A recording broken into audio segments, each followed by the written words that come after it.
What's up, everyone, on the World Wide Web? Today we are talking about Marvel villains. The good, the bad, and the ugly. Except for the good.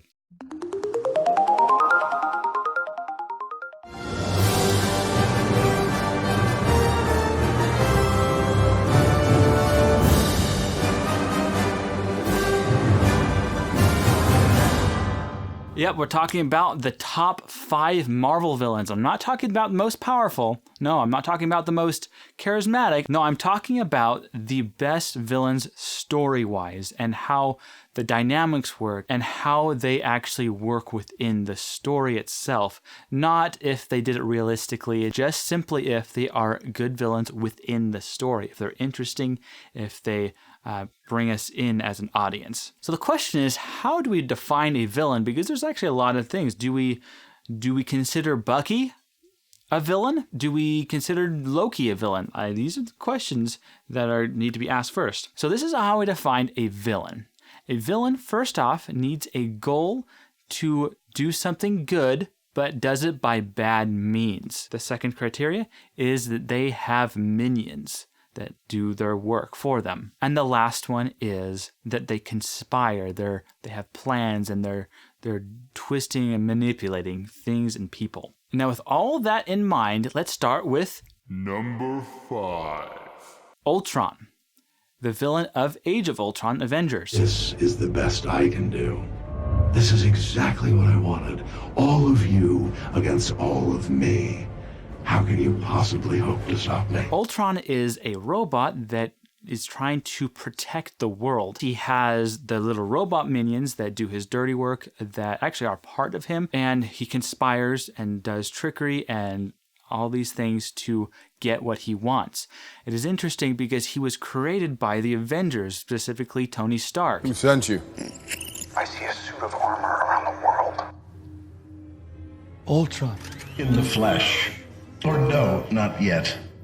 Not this Christmas. The goal of him is to protect the world, but he does that by destroying the world first, which is obviously bad. He had some mantras. He was relating himself to Pinocchio. His theme song, I believe, was the Pinocchio theme song. And just how he wasn't always just angry. He was like reasonable. He reasoned with people and it did things in such a way that made you think that he did know what was going on. He did care about what he was supposed to do. Number 4, Killmonger from Black Panther.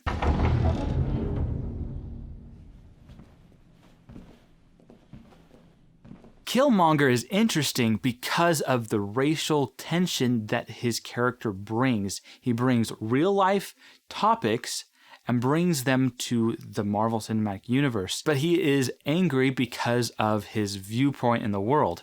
I'm not trying to get political, people. I'm just stating how he does it in the movie. But it's interesting because he has that real world application. Number 3, Vulture from Spider-Man Homecoming.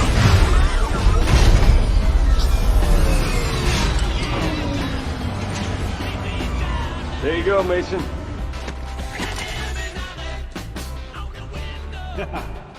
Business is good. Now, Vulture is my favorite Marvel villain because he is not out to get the world. He's simply trying to make it in his own world. He's not trying to destroy the whole planet. He's not trying to take over anything. He's simply trying to make it in a world that seems unjust to him. And he does that through his machineries, his heists. And what particularly is interesting is his relationship to Spider-Man because of his whole, the whole crush thing with his daughter. There's that whole moment when Spider-Man knocks on the door expecting to see his date's father, and he runs into this. He must be Peter. Yeah. Elmo's his dad. Put her there. Number 2, Thanos. And as long as there are those that remember what was, there will always be those that are unable to accept what can be. They will resist. Now, you might expect Thanos to be number 1 in this list, but there's somebody better. Now, Thanos is complex. You know his family. You can relate to him as a character. You understand his dilemma.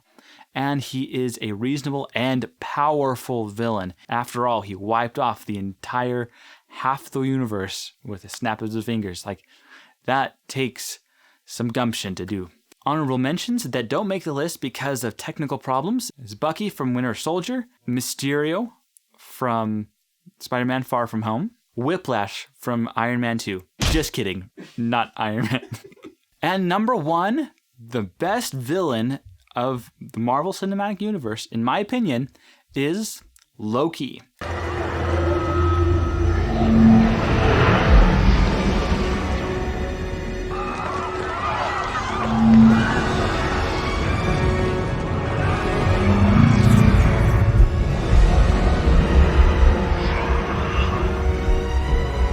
He existed almost the entire MCU universe, all the way from Thor to Marvel Infinity War. And that progression of him is very interesting because he adds so much depth to other characters, especially Thor, who plays with the idea of might versus thought, might versus mind.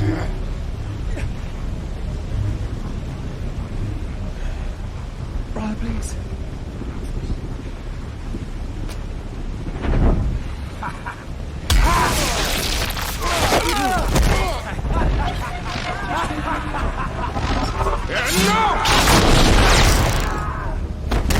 Loki changes over the course of the series. Loki starts off as an antagonist, but ends up being a martyr that adds something special to the MC universe. 3 out of the 5 villains were from the major Marvel central films, including Ultron, Thanos, and Loki. And the other 2, Vulture and Killmonger, are in the other biggest MCU movies. Each of these villains has something in common. Their family is something that is intrinsic to their story.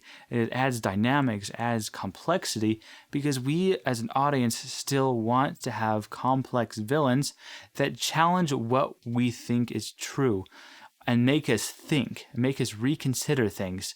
Maybe some people have different points of view.